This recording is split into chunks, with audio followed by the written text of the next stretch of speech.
I hope you'll forgive me not showing my face. It's rather hard to bathe with your arm and shoulder all messed up. So, in the past week, I've only bathed twice, and one time my mom had to wash my hair. So, yeah. Um, Seaside Atheist did a video where she asks other atheists if they relate to sensing a feeling of the core of a core self, perhaps an authentic self, and perhaps this is what many theists and spiritual people of various sorts call a soul or a spirit. Um, and I would expand upon this. My answer is in a funny sort of way, no. Um, but yeah, and here's the but.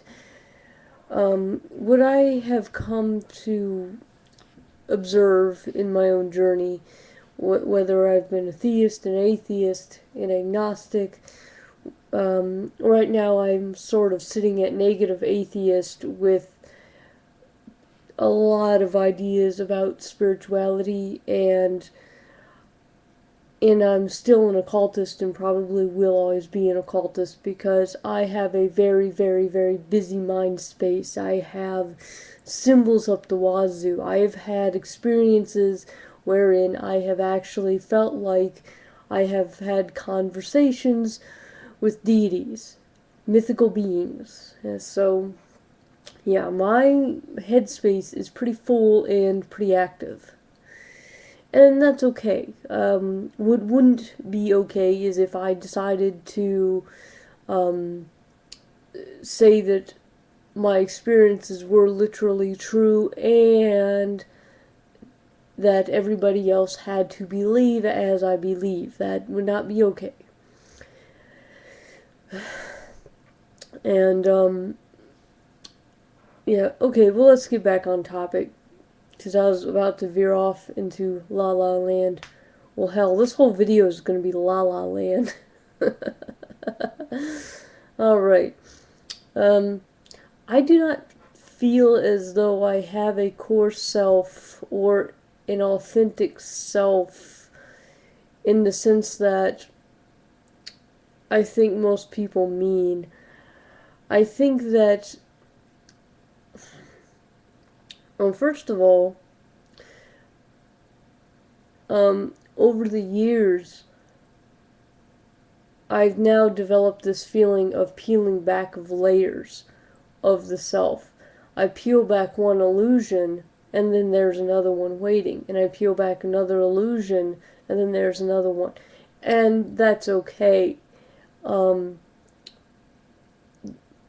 when I'm ready to let go of an illusion, I'll let it go.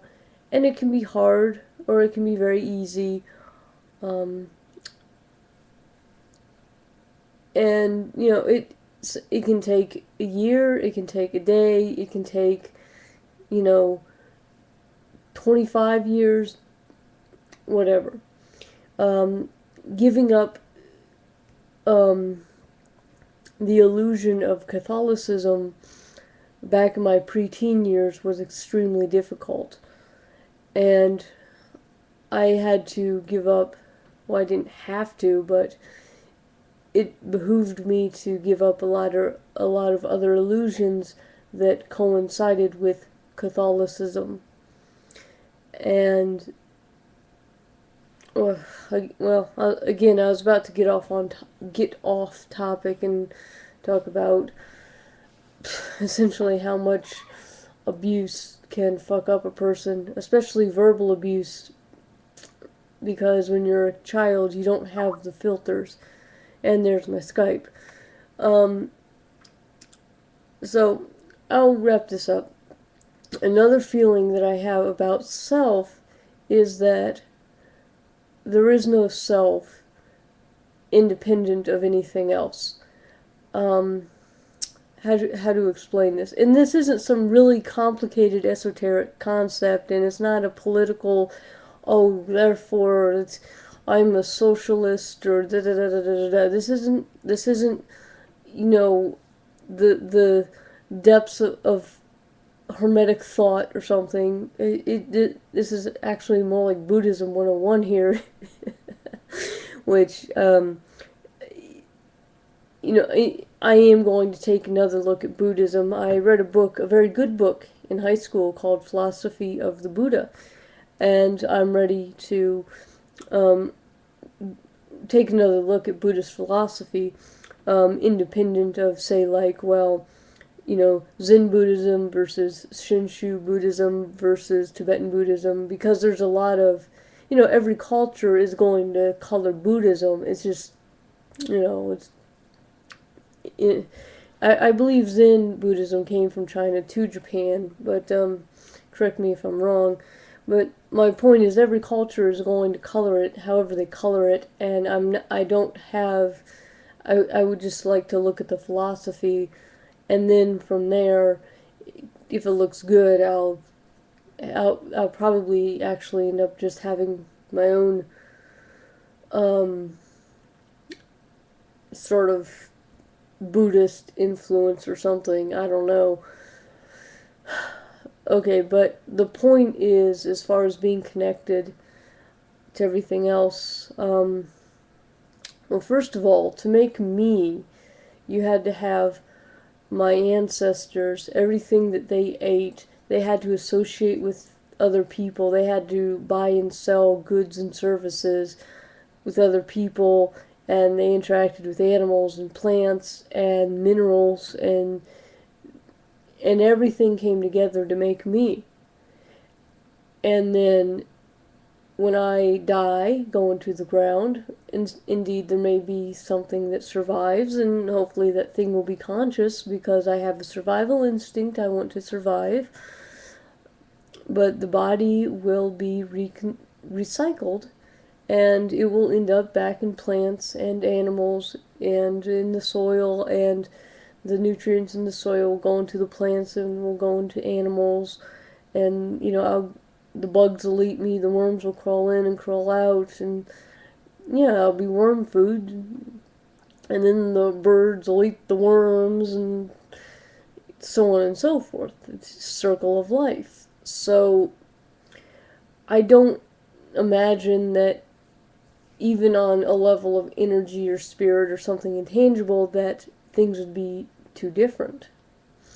I suspect that when we die, we do not retain consciousness as an individual, but perhaps merge with a greater consciousness, or merge with the universe or something, like a drop going back into the ocean. And I imagine that for some people it would be sublime, and for others, like myself, who are pretty damned individualistic, it might be just horrifying beyond words. Or maybe it's a little of both. And this is the good arm I'm moving, but I'm on the mend, so don't worry, I'm on the mend. And another thing have felt lately, that I feel like I'm a bunch of different people inside one person. And on the one hand, it's different facets of the same person. On the other hand, I see myself reflected in other people, and I see the gods, and in this case, I see the symbols of the gods reflected in myself and in other people. And I had one experience where I was watching Kanye West on Saturday Night Live, and I hated his guts, and then I was mindful of my thoughts, and I didn't hate Kanye. I hated what Kanye was invoking, and the only reason I hated what Kanye was invoking because I was afraid of what Kanye was invoking. Literally, he was invoking a deity. I know which deity, and I guess it takes an occultist to know an occultist, and that his performance, as I saw it, was a small ritual, and that's cool. So, but what I hated in Kanye was something that I feared, and then I realized the deity that I was fearing in him was actually the deity inside myself that I was afraid of. And I and the fear has caused me to delve more into that branch of spirituality, which is one of several things that has, but anyway, that gets off topic. And I also have the sense that there are a lot of other people inside me, as in, I don't know if it's ancestors or like this sort of ancestral soul, and I kind of feel like there is this weird larger familial soul, which is, it's a very hard to describe feeling. And I feel like that soul is yet connected to a larger family, and then that would be then connected to a larger family, probably something that would look like a fractal. And it's very hard to describe this feeling. I don't have accurate words for it, but it's I fucking hell, it's like having a fucking dinner party inside your own mind, or a part of you that feels like it's beyond mind, and in moments of quiet reflection, you go around and shake hands and meet people, and it feels like, well, wow, you feel like family, you seem familiar. Never met you before, but gosh darn it, you're very familiar. And I have one, I don't like saying voices because it sounds like, oh, you hear voices. I guess I would call it feeling or facet that is more apparent than the others, and yet it does not feel like me, and yet it very much does, and it very much is me at the same time. It would be like if I was a lot of beings inside one person, but it's also like if you took one person and instead of chopped it up and gave it facets, you simply said that it had many emanations. So I am coming to see the divine in myself, but the divine is not defined in terms of, oh my fucking god, it's up there, it's out there, it's all over, and I'm scared, but more like, oh my fucking god, it's in here, pointing at my head, and yeah, sometimes it is scary. And sometimes it's not. And usually when I'm scared of stuff, that's when most of the insights are coming. So, you know, I keep pressing on. Know thyself. Holy shit. I will end on that note. Thank you very much for listening to those who have. Know thyself.